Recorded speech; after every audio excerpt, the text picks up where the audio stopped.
Today, I'm going to show you how to African thread with yarn. You start off by first spraying your hair with some water, and then I'm using my fingers to distribute the water. This is my first moisture. I'm going to use my Curl Defining Smoothie Moisturizing Cream, then comb it through. Now, you take the thread and you want to loop it around your hair. Make sure that when you're looping it, you bend it first, and then you can loop it with gaps or no gaps at all.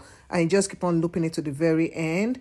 And then when you see that there's still a little bit of hair left over, you want to take the hair, bend the yarn, bend it like this, and then loop it around like this, just the way I'm showing you. Just keep on looping it. Take your time. And this is how you do the yarn African threading, and just keep on looping it like that. So once done, you want to tie a knot to secure it. So I tied the knot 2 times to secure it, and once you've done that, you can now proceed to cutting out the ends of the yarn. Now, this is what it looks like when I am done. I'm just gonna gather the hair together, take some more yarn, and create this cute little style. You can wear it out just like this, or you can, instead of doing that, you can just take the hair and bend it and just create this style. So that is it.